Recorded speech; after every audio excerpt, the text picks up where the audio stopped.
여러분 안녕하십니까. 경제현장 오늘 고광철입니다. 구윤철 경제부총리가 어제 경제 6단체장을 만났습니다. 기업을 한국 경제의 모든 것의 중심에 둘 것이라며 규제를 풀고 성장을 뒷받침하겠다고 약속했습니다. 하지만 야당이 반기업법으로 규정하고 재계가 강력 반발하고 있는 노란봉투법과 2차 상법 개정안에 대해서는 언급하지 않았습니다. 민주당은 이들 법안을 이달 임시국회에서 처리하겠다는 확고한 입장입니다. 기업들은 정부와 여당의 친기업과 반기업의 오락가락 행보에 어리둥절한 표정입니다. 반기업법 논란 두 분과 토론해 보겠습니다. 홍성걸 국민대 행정학과 교수, 박원석 전 의원 나오셨습니다. 어서 오십시오. 안녕하십니까.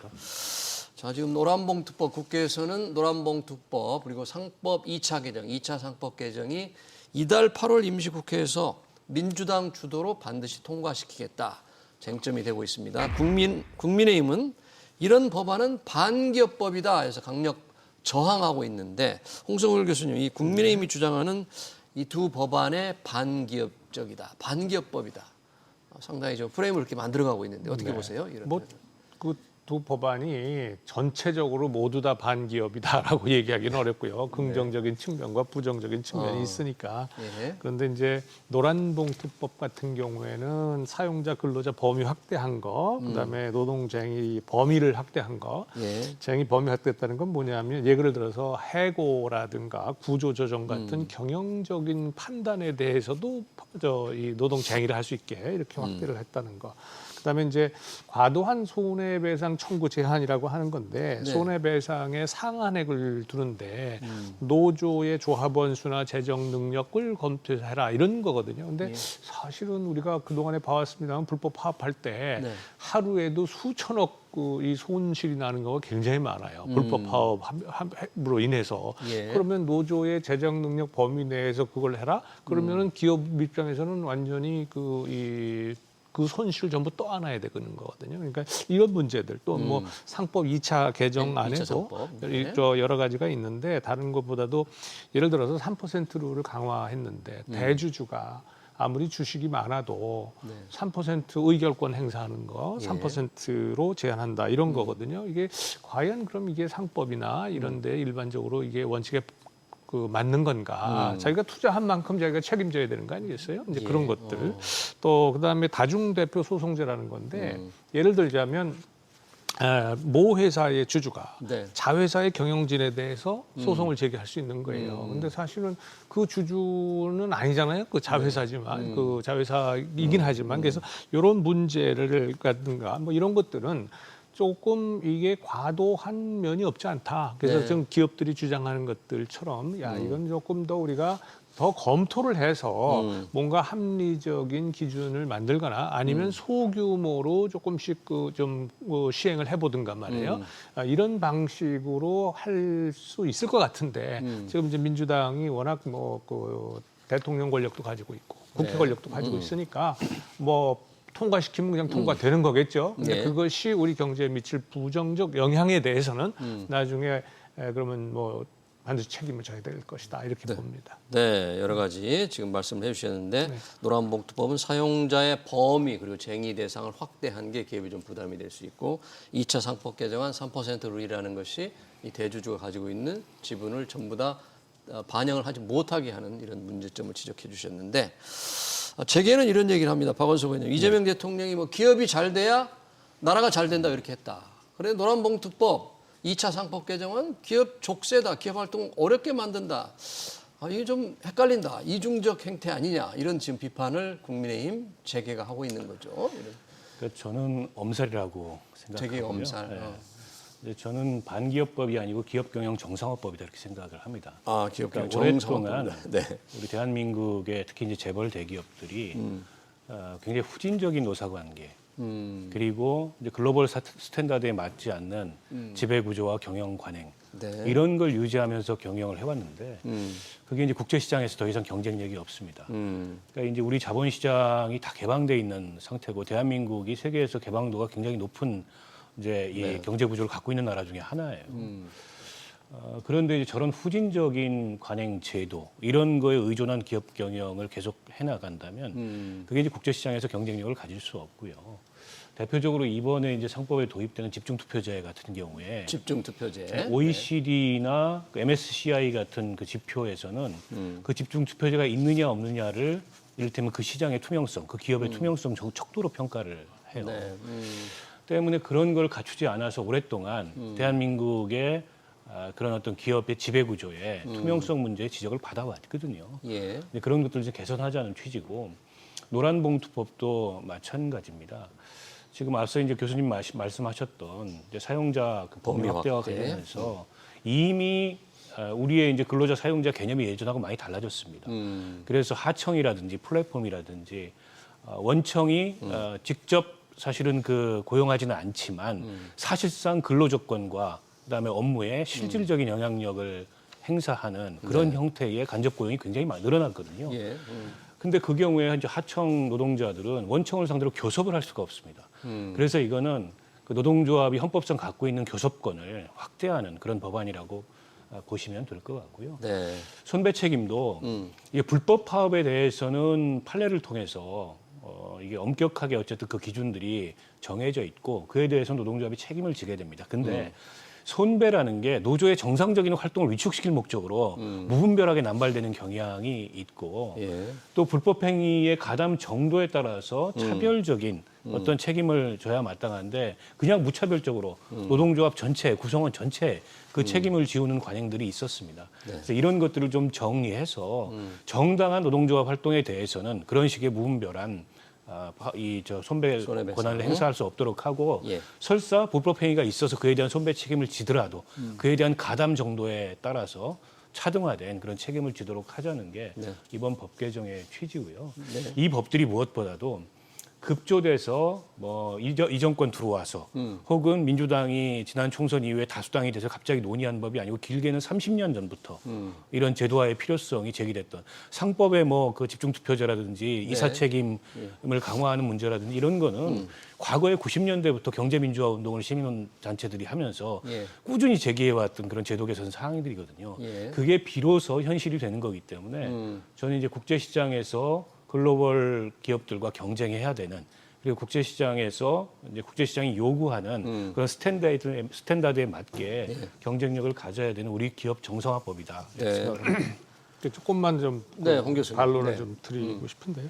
저도 이사 충실 의무 확대라든가 전자주주 총회 확대, 1차 아까 상법 개정안이네요. 말씀하신 집중 투표제 도입 집중투표제. 같은 거 이런 것들에 대해서는 말씀을 제가 안 드렸던 이유가 아까도 말씀드렸지만 긍정적 측면도 있고 부정적 측면도 있다는 거예요. 근데 상법 문제에서는 아까 3%를 3%를. 그리고 네. 다중대표 소송제도 이게 지금 지금 두 가지가 제가 보기엔 가장 큰 문제인 것 같고요.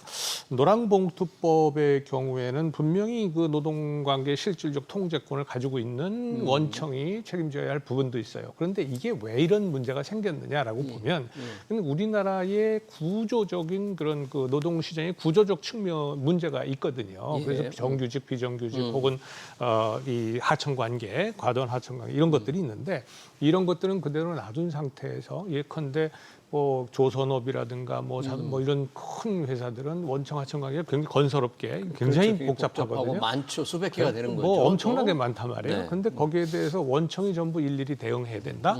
그렇다면은 원청은 뭐냐면 그 월급도 주지 않고 아무것도 안 주는 거예요. 사실상 고용관계가 없는 거거든요. 그럼 그 원청 입장에서는 뭐냐면 이런 데에서는 그러면 우리가 할 수 없다라고 하면 원청 입장에서는 굳이 이런 노동법 하에서는 국내에서 사업할 이유가 전혀 없어요. 그런데 마침 트럼프가 어때요? 지금 미국 내에 투자해란 말이야. 압박을 하고 있죠. 자동차든 조선이든 다 마찬가지예요. 예. 그러면 아이고 이번 기회에 미국으로 나가지 이렇게 될 거 아닙니까? 내 입장을 바꿔놓고 한번 생각을 해보세요. 그러면 우리가 지금 민주당에서 위한다고 하는 노동자들의 이익을 찾기 위해서 한 건데 근로자가 의미가 있으려면요 기업이 있어야 되잖아요. 그 기업은 다 쫓아내고 노동자만 남으면 그럼 그거 어떻게 되겠습니까? 네. 그래서 제가 드리는 말씀은 이런 것들에 대해서 그 문제가 없다는 거 아니에요. 그거 인정하는데 이거를 이런 방식으로 갑작스럽게 확대를 해버리면 그러면 기업은 살 길을 찾을 거란 말이에요. 기업인들도. 기업이 대응책을 근데 찾는다. 그것이 노동자들을 사실상 더욱더 죽이는 문제가 생긴다. 네. 그거를 우려하는 겁니다. 예, 좀 기업들이 이제 바로 그런 얘기를 하고 있는데 아까 이제 박원석 의원님 말씀처럼 이 두 가지 법을 기업경영 정상화법이라고 하지만 여당도 민주당도 산업평화 촉진법이라고 하거든요. 근데 야당이나 재계는 산업마비법이다 또 이렇게 표현을 하는데 특히 기업들 외국 주한 이 나와 있는 외국 기업들도 투자를 줄일 수밖에 없다 이런 우려를 하고 또 이 원청 하청 노조들과 수많은 교섭을 감당하기 어려우니까 뭐 1년 내내 뭐 협상만 하란 말이냐 이런 불만들이 있어서 투자를 줄인다 이런 저는 우려. 뭐 매우 과장돼 있다고 생각하고요. 그러니까 30년 전에 이런 제도의 필요성이 제기됐을 때도 똑같은 얘기를 했습니다. 30년 동안 그 구조와 관행을 바꾸지 않겠다. 세상은 바뀌었는데 이게 지금 그런 기업들의 항변이고 예. 이런 이제 노사관계에 있어서 과거에 비해서 이런 달라진 어쨌든 노동시장의 구조에 맞게 하청 기업 노조들의 교섭권을 확대하기 위한 법안을 도입한다 그래서 그것 때문에 외국으로 기업 나가지 않습니다. 그 이외에 수많은 인센티브와 베네핏을 여기서 누리고 있기 때문에 네. 그거 하나 때문에 거대 장치 산업을 걷어서 나간다? 저는 그거는 뭐 현실과 너무 다르다고 생각하고요. 예. 그리고 하청이라 그래서 무조건 교섭권을 갖는 게 아닙니다. 네. 그러니까 근로조건에 실질적 영향을 미치고 실질적인 지휘 감독 관계에 있을 때 적용이 되는 거죠. 그래서 정부가 이거 매뉴얼을 만든다고 얘기를 했습니다. 어떤 경우엔 적용이 되고 어떤 경우엔 적용이 되지 않는다. 때문에 저는 과도하게 우려할 필요 없다 생각하고요. 네. 아까 상법에서 다중대표 소송제 말씀을 하셨는데 이것도 저는 기업의 불투명한 지배 구조와 잘못된 경영 관행이 부른 일이라고 생각해요. 이를테면 자회사 만들어자고 일감 몰아주게 하고 예. 이런 경우에 원청의 주주들은 그 자회사를 상대로 할 수 있는 게 아무것도 없습니다. 때문에 어쨌든 원청의 주주라고 하더라도 그 대표 소송제를 하청에다가도 하청 기업의 경영진을 상대로도 할 수 있도록 하는 예. 이런 장치를 투자하는 거고 이게 우리만 특수하게 있는 제도냐 그렇지 네. 않습니다. 그러니까 선진 경제에서는 다 보편적으로 도입돼 있는 제도고 특히 ILO 같은 국제노동기구에서 수시로 대한민국 정부를 향해서 그런 이 원청에 하청에 대한 교섭 의무화 같은 거를 권고를 해왔어요. 근데 그동안에 그것을 회피해왔던 거고 무분별한 손배 같은 거 하면 안 된다. 이런 권고를 해왔습니다. 원래 노란 봉투법이 촉발된 게 그 쌍용자동차 그렇습니다. 2009년 네. 때문에 당시만 해도 말씀하신 무분별한 소송, 이 소송 금액이 너무 크다. 그러니까 그 부분을 조금 정교하게 다듬었으면 될 텐데 실제 내용은 훨씬 확대가 돼버린 거죠. 쟁의 대상이 맞습니다. 확대되고 사용자가 확대되고 그런 부분을 좀 재계가 조금 불만하고. 아니, 저는 그 국제 기준에 맞도록 선진화하자는 데 대해서 반대할 이유는 없다고 봐요. 그런데 그렇다면 모든 노동관계법의 기준도 다 국제 수준으로 가야죠. 지금 우리가 오버타임 차지가 지금 어떻게 돼 있어요? 1.5배잖아요. 조가수. ILO 기준은 어떻습니까? 1.25배예요. 1.5배인데 1.25배로 줄여야죠. 그러면 네. 또 그것뿐입니까? 지금 해고 우리나라는 한번 기업이 근로자를 고용하면 해고할 수가 없어요. 사실상 실질적으로. 근데 미국이나 유럽이나 어떤 데를 가더라도요. 기업이 판단해서 이건 전략적으로 해고할 수밖에 없다 그러면 해고할 수 있어요. 네. 그러면 똑같이 지금 말씀하신 이런 것들을 기업에다가 요구하려면 네. 노동조합에도 해고라든가 구조조정이라든가 하는 건 경영적인 판단이에요. 그러면 그 경영적인 판단을 할 수 있도록 해줘야 될 거 아니에요? 네. 노동자를 위한 건 국제 기준이고 기업을 위한 거는 전부 다 국내 기준으로 한다면 그런 이중적 구조가 어디 있습니까? 지금 방금 잠깐 예. 첨언하자면 모든 국제 기준을 다 필요하다고 할 때 재계가 주장하는 게 파업할 경우에 이 대체근로 우리는 허용이 안 돼 그렇죠. 있다. 이 부분을 네. 또 지적하는 주장이 있습니다. 그것도 함께 해야 되지 않느냐. 우리 홍 교수님도 비슷한 취지의 말씀하셨는데 그건 어떻게 보세요? 아니 대체 근로가 왜 허용이 안 됩니까? 실제로 네. 예, 공공 부문에서조차도 네. 예. 필수 영역을 제외하고는 대체 예. 근로 다 하고 있죠. 때문에 저는 글쎄요. 이게 이제 우리가 글로벌 스탠다드라는 측면에서 네. 우리 노사관계나 경제 현실을 비교해 봤을 때 과연 사용자들이나 기업이 더 불이익한 상황에 놓여 있는지 아니면 노동자들이 더 불이익한 상황에 놓여 있는지는 저는 뭐 비교해 볼 것도 없이 명확하다고 생각하고요. 때문에 그 우리 기업들도 이제 그 세계 시장에 나가서 이제 경쟁을 할 때 과거처럼 국내에서 그런 불합리한 관행과 제도와 구조 이제 여기에 의존해서 하던 경영 관행을 버리지 않으면 예. 저는 경쟁력을 조만간 잃게 된다고 보고요.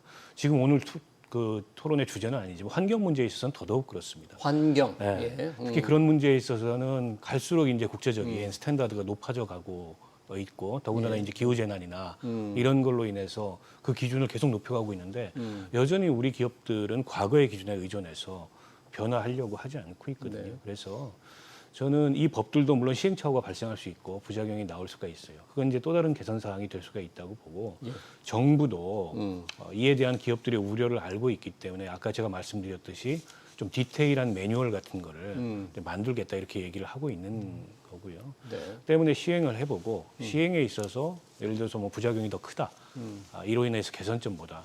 그러면은 뭐 그에 대해서 다시 한번 논의할 수가 있겠죠. 때문에 이걸 시행도 안 해보고서 마치 이 제도의 필요성이 검토되던 30년 전의 논리를 가지고서 반기업법이다. 이렇게 주장하는 거는 제가 보기에는 현실에 맞지 않고요. 세상이 많이 변했습니다. 그런 방식의 기업 경영이나 그런 방식의 이제 경쟁력이라는 건 더 이상 유효하지 않다. 네. 이렇게 말씀드립니다. 네, 예. 말씀하시죠. 아니 뭐 저는 계속 말씀드립니다만은 지금 예를 들어서 잠재 성장률이 4~5%대로 뭐 이렇게 우리가 가지고 있고 예. 또 경제 성장률이 예상되는 게 우리가 뭐 낙관적이다라고 하면 기업들이 이런 변화에 대해서 부담할 능력도 있고 또 의도도 있을 거예요. 그런데 지금 상황이 1%도 안 되는 지금 성장률을 네. 지금 우리가 보고 있는 거고요. 또 그동안에 기업들이 이렇게 해서 국제 수준에 미달해가지고 경쟁력을 못 갖는다라고 말씀을 하셨는데 지금 대한민국의 기업들만큼 세계에서 경쟁력 가진 기업이 그렇게 있습니까? 그동안에? 네. 그렇게 지금 말씀처럼 그렇게 참 부도덕하고 그렇게 착취를 해서 그랬나요, 이게?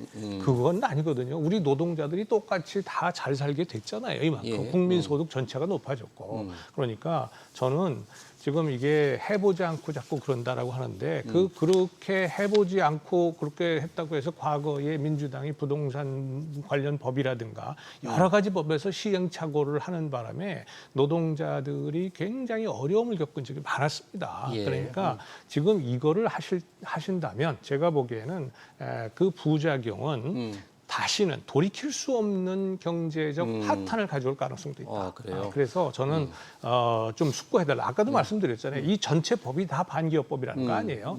좋은 점도 있어요. 그 받아들여야 할 점도 있고요. 그런데 그중에 몇 가지 지금 독소 조항이 있단 말이에요. 근데 예. 이 독소 조항은 우리 기업들에게 치명적인 문제를 제기할 가능성이 있단 말이죠. 그러니까 그거는 제고를 해달라.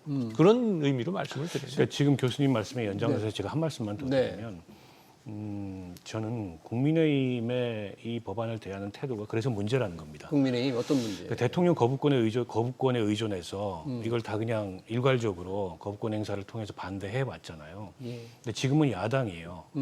그리고 어쨌든 여당이 대통령 거부권도 해제된 상태에서 이 법안을 밀어붙이면은 필리버스터 한다고 해결되는 게 아닙니다. 뭐 통과되는 거죠. 야당이 지금 여당이 그정 힘이 없으면 타협을 할 줄 알아야죠. 그러면 대안을 만들 줄 알아야 되고. 대안을. 근데 그게 아닙니다. 그냥 무조건 악법이다, 반기업법이다 이렇게 떠든다고 문제가 해결되냐는 겁니다. 가뜩이나 이게 내란 정당으로 낙인이 찍혀서 국민들에게 어떤 얘기를 해도 설득력이 없는데 게다가 어제 필리버스터 하는 거 보십시오. 물론 방송법이었습니다. 이 법안들은 아니고 네. 여당 의원이 더 길게 했어요 필리버스터를. 그러니까 이건 야당으로서의 의지조차도 좀 박약한 상태인데 네. 이 법안을 놓고도 계속 반기업법이라만 주장할 뿐이지 네. 어떤 거를 그러면 자기들의 우려를 반영해서 법안 내용을 조정하려고 하는지에 대한 시도조차 없어요. 그러니까 야당으로서 기본적인 실력조차 없다는 거죠. 재계는 계속 지금 여당 민주당과 야당 국민의힘과 만나서 이렇게 반기업법적인 법안을 처리하는 게 참담하다. 시간을 좀 달라 숙고하자. 그렇게 주장을 하고 있으니까 아까 이제 야당 국민의힘이 이제 자세를 잠깐 박원석 의원님 말씀하셨는데 야당에서 그러더라고요. 재계가 이렇게 우리한테 와서 얘기만 하지 말고 뭔가 국민들한테 경제계 더 알려라. 그러니까 조금 대외적인 투쟁을 해라라는 얘기를 하는 것 같아요. 근데 보통 이 재계나 우파들은 좌파나 진보 이런 데 비해서 그런 걸 주장하는 방식이 좀 다르죠. 뭐 뭐 일반 국민들도 다 아실 거고요. 지금 뭐 이거 지금 제가 오늘 말씀을 드리는 것은 국민의힘 얘기를 하는 게 아니에요. 뭐 저는 뭐 국민의힘에 대해서 희망을 버린 지 오래된 사람이기 때문에 뭐 많은 국민들이 그렇게 생각을 할 거예요. 그러니까 더 이상 뭐 국민의힘 얘기를 한 얘기가 아니라. 그동안에 이런 정치나 산업 정책이나 이런 걸 연구해온 사람의 입장에서 볼 때에 네. 아까 말씀드린 것처럼 몇 가지 지금 독소 조항이 있는데 이게 독소 조항이라고 꼭 해서 뭐 아주 보다도 이거를 재계가 그만큼 우려하고 그냥 우려하는 정도가 아니라 실질적으로 대한민국 경제 전체에 문제가 발생할 수 있고 그리고 노동조합에 유리하다고 하지만 사실은 그러면 노동조합만 남고 기업은 없어지는 이런 문제가 발생할 수가 있단 말이에요. 중장기적으로. 그러니까 책임을 지는 거는 민주당 정부 아닙니까? 만약에 30년 후에 우리 자식들이 중국이나 베트남으로 일하러 가게 되면 어떻게 하겠습니까? 그때 가서 책임질 겁니까? 이재명 정부가? 민주당이? 그때 가서 역사에 대고 사죄한다고 해서 그게 우리 이 대한민국 역사에 받아들여질 것 같습니까? 저는 그런 우려 때문에 지금이라도 이러한 몇 가지 독소 조항에 대해서는 이거는 빼고 나머지 입법하는 건 좋다 이 말이에요. 그리고 이 부분에 대해서는 그럼 좀 더 숙고해서 4차, 3차, 4차, 5차 개정에 가서 하면 될 거 아닙니까? 또 필요하다면. 그러니까 지금 문제가 되고 있고 재계가 지적하고 있고 한 것에 대해서는 그럼 일단 밀어놓고 나머지에 대해서 입법을 하시고 그리고 문제가 될 수 있는 거에 대해서는 좀 더 연구하자. 그 말씀드리는 거예요. 네, 국민의힘하고 전혀 신경 쓰지 마세요. 국민의힘이 무슨 상관입니까? 관심도 없는 정당 아니에요? 이 문제에 대해. 그러니까 제가 그 말씀을 드렸던 이유는 그게 이제 재계가 됐든 아니면 뭐 우리 교수님처럼 학계에서 우려하는 사항이든 결국에 그거를 국회 내에서 정치적으로 이제 대표할 지금 정당은 국민의힘인데 국민의힘이 제정신 못 차리고 그냥 전부 아니면 전무식으로 이걸 대하면서 굉장히 게으르다 저는 이 말씀을 드리는 알겠습니다. 거고요. 뭐 저희가 국내임을 좀 비판하기 위한 자리는 아니니까 이 법에 반기업적이냐 아니냐의 논란이 좀 있는 이 두 가지 법에 대해서 얘기하는데 어제 구윤철 경제부총리가 그 경제 6자 체장을 만났어요. 그래서 기업이 한국 경제 모든 것의 중심이 돼야 된다. 규제 완화 적극적으로 지원하겠다. 그리고 성장 TF 회의에서 했거든요. 그런데 재계는 그런 얘기를 하는 거죠. 한편에서는 재계를 적극적으로 지원한다, 뭐 배임죄 기준을 완화한다 이렇게 오르는 것 같은데 이 자기들이 반대하는 이 두 법에 대해서는 한 걸음도 양보를 안 한다. 그러니까 좀 어리둥절하고 헷갈린다. 이게 도대체 너무 이중적이 아니냐 이런 이제 비판을 재계는 하고 있습니다. 계속. 그러니까 저는 재계도 이제 좀 생각을 달리해야 된다고 봅니다. 때문에 이 정부가 그렇다고 뭐 진짜 반기업적인 정부이거나 반시장적인 정부이거나 어쨌든 기업을 상대로 우리는 이렇게 하려니까는 뭐 시키면 시키는 대로 이런 게 아니잖아요. 이재명 대통령 스스로도 표방하고 있고 경제부총리도 저렇게 얘기했듯이 다만 지금 이 노란봉투법이나 상법과 관련돼서 지난 한 20년, 30년 이상 이 기업 지배구조의 투명성을 증진하기 위해서 또 왜곡된 노사관계를 바로잡기 위해서 반드시 제도 개선이 필요하다고 이게 누적된 그런 어떤 이 정책적 검토의 결과를 시행하려고 하기 때문에 과거와 같은 그런 논리를 들어서 이렇게 자꾸 지나친 엄살을 피우거나 반대의 논리를 제시하지 말고 수용할 건 수용하고 기업 스스로도 변화할 건 변화하고 그게 당장은 기업의 어떤 부담이나 손실이 될지라도 장기적으로 보면 꼭 그렇지 않거든요. 그런 점을 이제는 받아들여라. 세상이 달라졌다. 이 말씀 좀 드리고 싶습니다. 그런데 홍 교수님 이제 장기적으로 상당히 큰 충격이 올 수 있다. 그래 장기적으로 지금 법을 주도해서 집행한 정부 여당이 장기적인 그 피해, 후폭풍을 책임질 수 있느냐 이런 지적을 해주셨는데 기업들도 마찬가지입니다. 경제 충격이 올 수 있다, 참담하다 이러면서 반대를 하는데 이 상법 개정안이 1차로 지난번에 통과됐을 때 있지 않습니까? 이사들의 이제 책임을 주주에서 회사에서 주주로 확대하는 거. 상당히 주가도 조금 오르고 그랬거든요. 그거는 저는 그래서 그런 측면은 아까 제가 말씀드렸잖아요. 긍정적인 측면이 있었다. 그러니까 2차도 하게 되면 한 단계 더 오르지 않을까. 이런 더 기대감이 또 투자자들 사이에서는 좀 있습니다. 그렇죠. 뭐 ESG 경영도 좀 확대될 거고 또 뭐 이 글로벌 스탠다드가 뭐 들어오게 되니까 아무래도 적용이 되니까 아무래도 외국인 투자도 좀 확대될 수 있을 거다라고 기대하는 거 있죠. 그 기대에 대해서 저도 절대적으로 동의합니다. 근데 문제는 이런 거예요. 예를 한번 들어볼게요. 주 52시간제 있잖아요. 민주당 정부에서 했잖아요. 문재인 정부에서. 그거 우리 근로 시간이 너무 기니까 우리 근로자들의 건강이라든가 뭐 여러 가지를 고려해서 주 52시간제로 지금 맞춘 거 아닙니까? 네. 근데 무분별하게 모든 그때도 기업들이 반대를 많이 했어요. 어떤 그거를 완전 모든 분야에 동일하게 적용해서는 안 된다. 연구개발 분야 이건 굉장히 특수하단 말이에요. 예. 그러니까 연구개발 분야 같은 데는 플렉서블하게 이걸 완전히 좀 총량제로 풀어가지고 좀 6개월이든 이렇게 넓혀줘야 된다라고 그렇게 주장을 했는데 안 했잖아요. 그랬더니 어떤 일이 벌어졌습니까? 주 52시간제 넣으면 연구실 다 불 꺼야 돼요. 네. 모든 공장이 우리 저 연구 그 개발을 하는 팀까지 몸자 예. 셧다운을 해야 된다 이 말이에요. 그동안에 중국은 어떻습니까?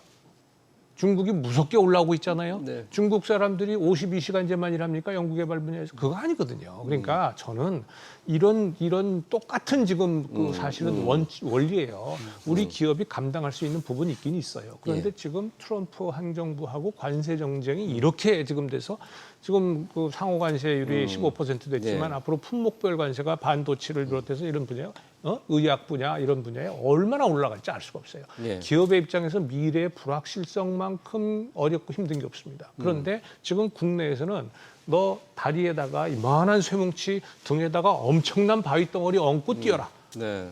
지금까지 안 했던 거를. 이거하고 똑같은 얘기가 된다 이 말이에요. 네. 그러니까 기업 사라진 후에 노동조합이 무슨 의미가 있겠습니까? 그걸 말씀을 드립니다. 네, 홍 교수님 말씀과 조금 배경이 될 수 있는 게 하나가 지금 국제 컨설팅 업체 맥킨지의 보고서입니다. 우리 경제 상황에 대해서 그렇게 얘기하고 있더라고요. 이게 냄비 속의 개구리 표현을 썼는데 그 냄비 안에 있던 개구리, 우리 한국 경제가 지금 100도가 넘는 끓는 물이 끼얹어졌다. 그 100도가 넘는 물이 관세입니다. 트럼프의 관세가 끼얹어졌다. 그렇기 때문에 빨리 덩어리 규제를 풀고 규제 완화를 하고 기업 지원을 해야 된다는 그런 보고서를 냈던데 혹시 이런 부분들은 기업들의 우려가 좀 반영이 되고 있는 건 아니겠어요? 이 부분 아니 저는 뭐 이런 진단에 대해서 부정하지 않습니다. 풀어야 될 규제는 풀어야 되겠죠. 예. 근데 지금 이제 뭐 쟁점이 되고 있는 무슨 노란봉투법이나 예. 혹은 상법이나 이게 이제 여기서 말하는 그런 덩어리 규제냐 그건 저는 아니라고 보고요. 예. 이게 자꾸 이제 이게 이 본질이나 논리를 호도하면 저는 안 된다고 생각하는데요. 그러니까 우리 기업들이 어쨌든 글로벌 그 시장에서 경쟁을 해야 됩니다. 예. 그런데 과거에 정말 우물한 개구리처럼 국내 시장만 보고 국내에서 하던 그런 관행이나 뭐 제도 여기에 의존해서 기업들이 실적을 내고 그걸 갖다 성장의 밑거름 삼든 이제 그런 어떤 경영 관행에서 벗어나야 됩니다. 예. 이제 더 이상 그건 용납되지 않는다고 보고요. 노동시간 규제도 아까 교수님 말씀하신 52시간. 네, 말씀드리면 네. 그런 거죠. 반도체 같은 경우가 이제 대표적인 그 R&D 분야일 텐데 근데 실제 판교에 가가지고 그 R&D 종사들한테 조사를 해보면은 문제가 이게 연구개발 시간이 노동시간 규제로 인해서 묶여 있는 게 문제냐 그게 아니라고 얘기를 하거든요. 이재명 대통령도 대선 기간 중에는 이 52시간 규제에서 유연하게 하겠다는 입장을 아니 근데 밝혔잖아요. 이미 도입되어 있는 탄력 근로제나 유연 근로제나 그러니까 총 노동 시간을 풀 수는 없어요. 특정 업종이라 그래서 이제 이런 것들을 조금 더 플렉서블하게 바꿀 수는 있다고 봐요. 네. 그러니까 대표적으로 대만의 이제 TSMC 같은 경우가 우리 이제 반도체 기업들하고 글로벌 시장에서 치열하게 경쟁을 하고 있는데 예. TSMC가 우리보다 총 노동 시간이 길거나 노동 시간이 더 막 진짜 규제도 없이 유연하거나 그래서 더 우리보다 경쟁력이 있다 이렇게 보지 않거든요. 예. 그러니까 우리 기업도 기술 개발로 해결할 문제 내지는 오히려 이제 기업이 고용을 늘리거나 네. 그럼으로써 해결할 문제를 네. 갖다가 과거처럼 그런 더 그 적은 인력과 적은 비용을 가지고 쥐어짜려고 하는 그런 관행으로부터는 좀 벗어나야 되고 그런 것들은 기업이 달라져야 되는 거고 알겠습니다. 정부가 또 부당하게 네. 규제를 하고 있거나 네. 글로벌 기준에 안 맞는 그런 규제를 유지하고 있는 거는 그거는 해소해야 되겠죠. 알겠습니다. 홍 교수님 짧게 부탁합니다. 짧게. 예, 제가 과거에 개혁위원회를 했었어요. 근데 진짜 덩어리 규제 엄청나게 많습니다. 그러니까 그거는 뭐 당연한 거고요. 한 가지만 더 말씀드릴게요. 기업이 그런 그 불공정하거나 혹은 국제 기준에 맞지 않는 거 뭐 해야 된다. 저도 그 동의해요. 근데 마찬가지로요. 노동도 마찬가지입니다. 그 노동자들의 근로자의 생산성 문제 한번 보세요. 예. 우리 똑같은 데 일하고 있는 현대자동차 근로자가 국내의 생산성이 미국이나 다른 나라의 미국 공장. 생산성보다 훨씬 떨어집니다. 예. 예. 만약에 글로벌 스탠다드를 그대로 적용시키려고 한다면 그러면 노동자의 생산성, 노동자의 이 실질 일하는 시간도 그만큼 보장을 해야 되는 거예요. 한 시간에 그만한 생산성이 나와야 기업 입장에서는 오케이 그럼 우리도 국제의 글로벌 기준을 갖다 받아들여서 그대로 시행하겠다. 이게 되는 겁니다. 나가서 담배 피러 나가고 뭐 잡담하러 나가고 이러고 있는 근로자 노동자들한테 국제 수준의 근로 기준만 적용해라? 이건 어려운 얘기입니다. 알겠습니다. 두 분 얘기만 들어봐도 지금 노란봉투법 그리고 상법 2차 개정안 정말 여야의 반대, 재계의 호소 쉽지 않을 것 같은데요. 일단 민주당은 처리한다고 하니까 좀 지켜봐야 될 것 같습니다. 관련 토론 여기서 마치겠습니다. 지금 홍성걸 국민대 행정학과 교수 박원석 전 의원이었습니다. 두 분 고맙습니다. 네.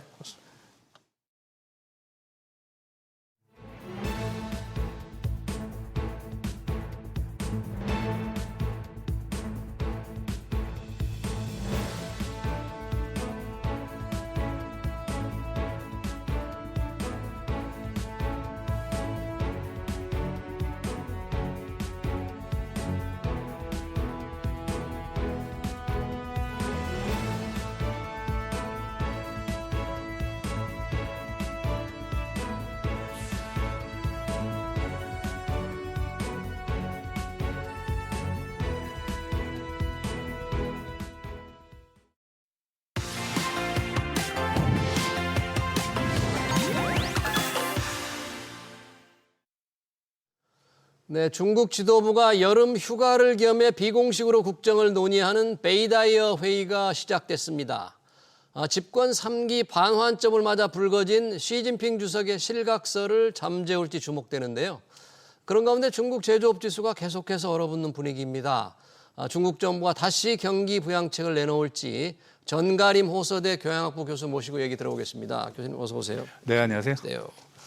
베이다이허 한자로는 북대하가 되겠네요. 네, 맞습니다. 이 시진핑 주석을 포함해서 중국 지도부가 지금 휴가를 겸해서 비공개로 국정을 논의한다고만 알려져 있는데 네. 어떤 회의인가요? 이게 베이다이허? 네, 베이다이어 회의는 사실 역사적으로 좀 시간이 굉장히 좀 긴 그 회의라고 얘기할 수 있습니다.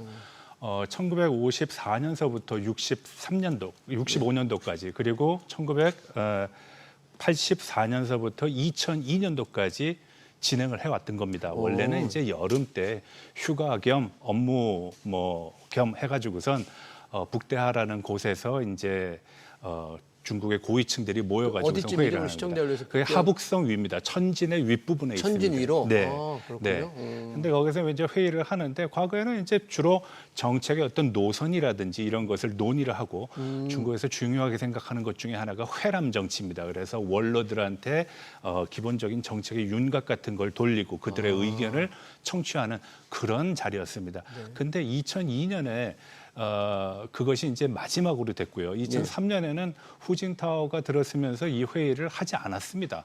그래서 과거에는 그 국무원에서 그것을 조직해가지고선 모든 회의와 관련된 어떤 기관도 있었고 전문 담당 부서도 있었는데 이게 없어지면서 사실 2003년서부터는 북대화 회의가 거의 유명무실하다. 그래서 우리가 언론을 통해서 이제 보다 보면은 어느 해는 시진핑이 가지 않았다더라. 그리고 시진핑이 아침에 갔다가 오후에 왔다더라 하는 얘기. 그만큼 회의가 중요하지 않다라는 의미의 반증도 되고요. 그리고 북대화 회의는 보통 7월 말에서 8월 초에 열리는데 그럼 북대화 회의는 언제 열리는지 어떻게 하느냐. 정식 공포도 하지 않는 비밀 회의라고 말씀하셨는데 어떻게 알아요? 외교부는 정례 브리핑을 매일 합니다.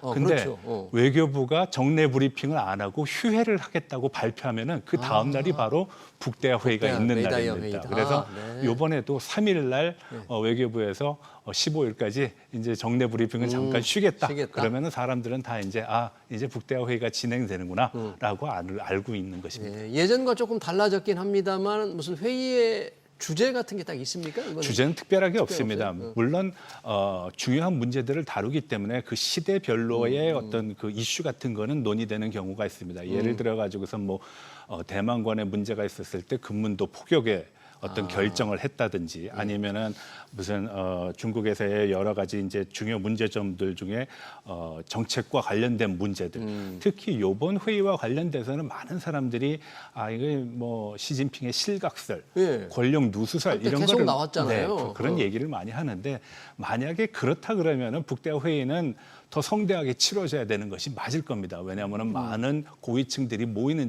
자리고 그 가운데서 이제 회의를 진행하는 거니까요. 예. 근데 그렇게 진행되지 않았다는 것 자체가 시진핑의 권력은 그다지 문제가 없다라고 전혀 보는 것도 문제가 하나 없다. 근거입니다. 왜냐하면 아예 이번엔 가지도 않았거든요. 아, 시진핑은 안 가요? 네. 오, 그러면 뭐 시진핑은 휴가를 다른 데서 보내고 있어요. 뭐 차이치가 같다라는 얘기가 있습니다. 네. 그래요. 네. 그러니까 실각설은 이번 회의를 통해서 완전히 사라지는 겁니까?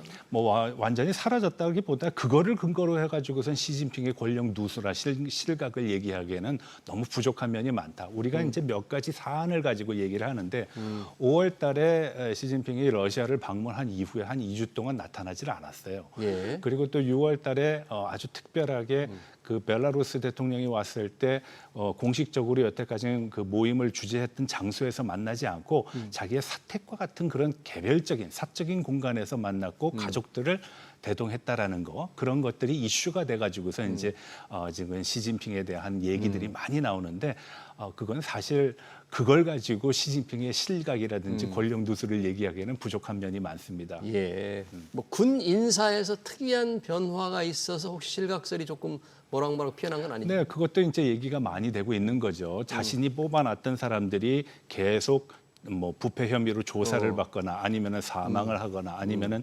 사라져가는 그런 모습들 속에서 아 이것도 시진핑에 대한 목조르기다. 그리고 장 요샤라는 사람이 지금 군권을 가지고 지금 정권을 행사하는 것이 아니겠는가 그런 의심들이 있는데 저는 그렇다고 보지 않습니다. 예. 그러면 이번 베이다이어 회의가 끝나고 나면 자연스럽게 지금 시진핑 3기의 절반을 지금 돌고 있는 거잖아요. 네. 뭔가 이제 사연임 아직 2027년이죠. 네, 공개되는 거는 내후년입니다. 그런 네. 것들에 대한 예상, 전망 또는 어떤 분위기가 확 바뀌는 그런 게 있을 수 있습니까? 일단 사연임을 얘기하기에는 시기적으로 조금 이른 감이 아직 없지 이른 않습니다. 감이, 네. 오히려 지금 중요한 거는 이제 사중전회라고 모두 사중전회? 예, 뭐 그 당 대회 이후에 한 6차례 혹은 경우에 따라서 7차례 회의를 진행하게 되는데 이 회의들이 굉장히 정해진 일자에 진행돼 왔습니다. 근데 시진핑이 등장한 이후에 이 일정들이 모두 어그러지고 있는데요. 원래 삼중전회가 있어야 되는 전전년 그러니까 재작년에 있어야 되는데 작년에 했고요. 네. 그리고 작년에 있어야 되는 사중전회를 올해 하겠다라고 얘기를 합니다. 근데 사중전회는 보통 이제 중국에는 이제 5개년 개발 정책이 있습니다. 그건 예. 이제 요번이 15번째이기 때문에 15그 기획이라고 얘기를 하는데 그 기획에 대한 어떤 논의, 방향성 그리고 정책의 내용들을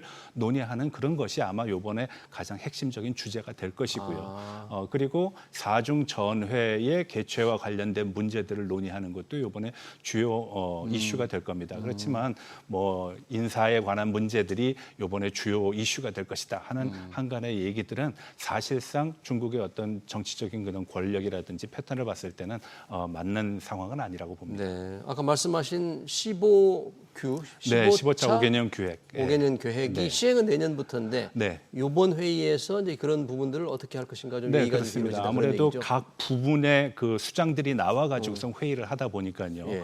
이런 것이 진행되는데 보통 우리는 5대 기관이라고 얘기하는 기관이 있습니다. 당 중앙, 전인대, 정협, 국무원, 뭐 그리고 중앙군사위. 그래서 이제 중앙군사위가 처음부터 등장하지 않았습니다. 80년대 이후에 등장을 해가지고서 중앙군사위도 상당히 주목을 받는구나라고 네. 얘기를 하는데 사실 중앙군사위의 대표가 이 베이다이어 회의에서 중요한 어떤 모습을 나타내거나 주장을 하는 경우는 그다지 많지 않았습니다. 아, 그래요.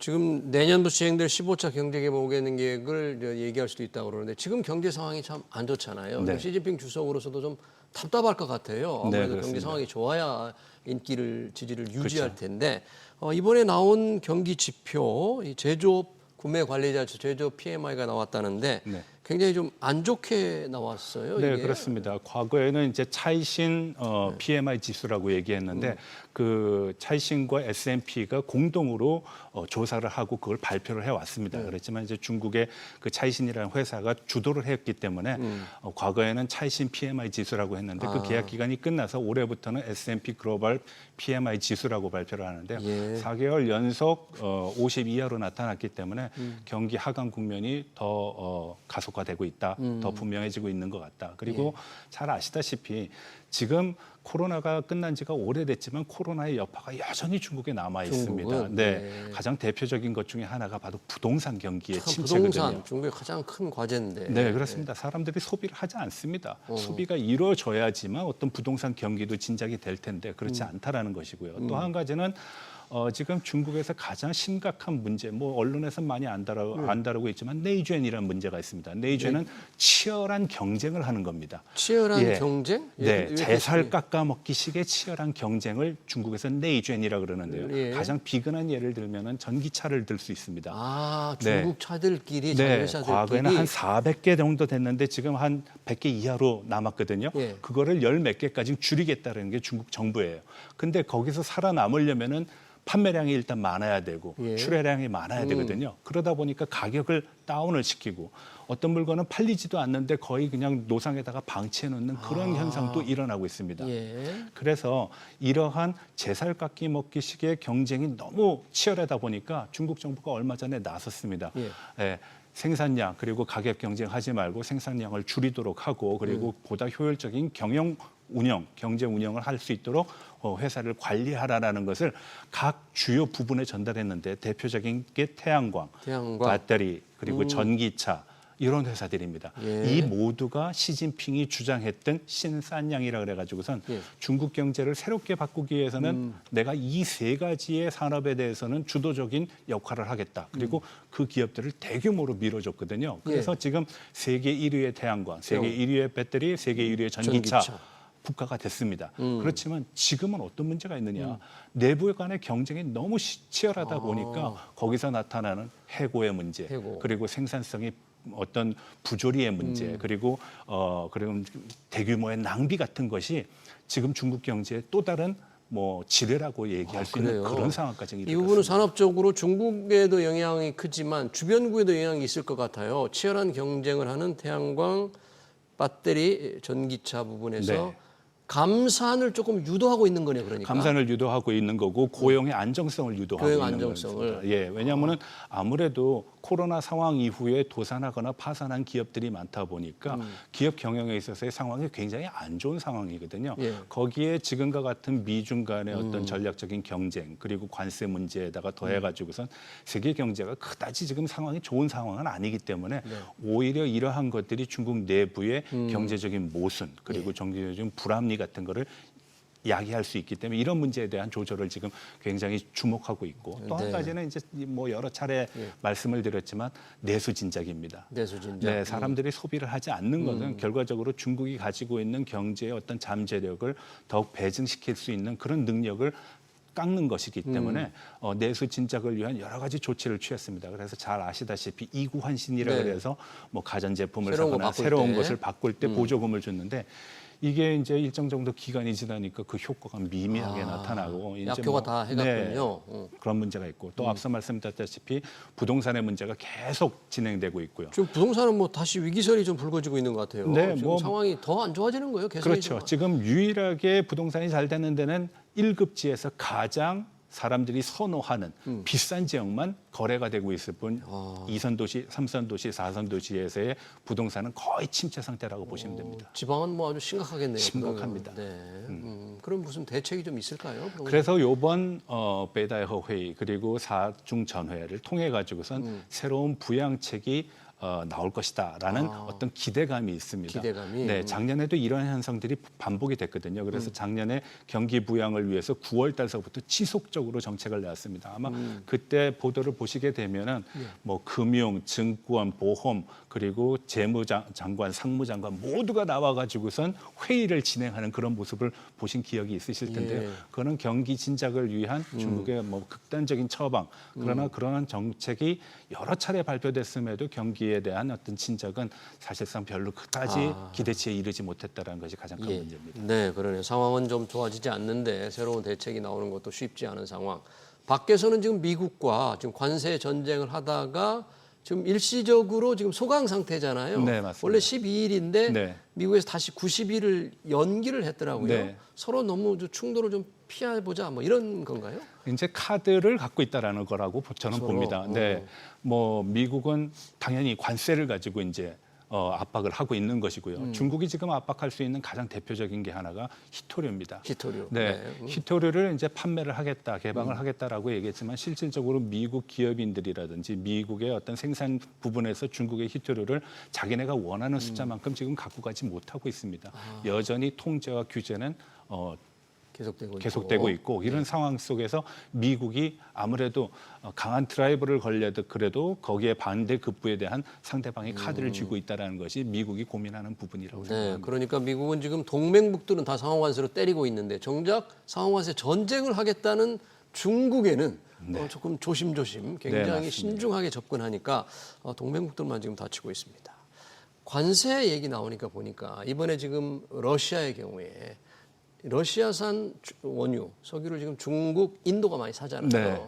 근데 러시아의 우크라이나와 전쟁을 그만두라고 하면서 인도한테 러시아산 원유 사지 마라. 네. 경고를 했어요. 네. 계속 사면 관세를 올리겠다. 네, 맞습니다. 근데 중국도 지금 많이 사잖아요. 중국 굉장히 많이 사죠. 인도 다음인가요? 네. 그러면 네. 중국에 대해서는 어떤 대책이 조금 전에 말씀드렸던 그런 말씀의 어떤 연장선상에서 우리가 파악을 해보게 되면은 인도가 내놓을 수 있는 카드가 별로 없다라는 거죠. 인도와 네, 인도는 아무래도 수출 지향성의 어떤 목표는 중국과 유사하지만 예. 거기에 반대급부로 자신을 보호하거나 방어할 수 있는 기제는 별로 갖고 있지 무기가 않은 없군요. 것인데 중국은 그것을 상당히 갖고 있다라는 측면이 있다라는 것이죠. 그래서 예. 원유 도입 문제와 관계돼 가지고선 전쟁 자금이라든지 재건 자금이 러시아로 들어가지 못하도록 하기 위한 것이 미국의 정책이지만 사실 그 실효적인 측면에서 중국에서는 잘 들어가고 있지 않다라는 것이 큰 문제죠. 그러네요. 중국이 아무리 협박을 해도 사지 말라고 해도 중국이 뭐 내부 정책상 사들이면 네. 어떤 대책이 없다 그런 얘기네요. 최근에 시작된 중국 지도부의 여름 휴가 겸 국정 논의하는 베이다이어 회의 관련 얘기 잘 들었습니다. 지금까지 전가림 호서대 교양학부 교수였습니다. 교수님 고맙습니다. 네, 고맙습니다.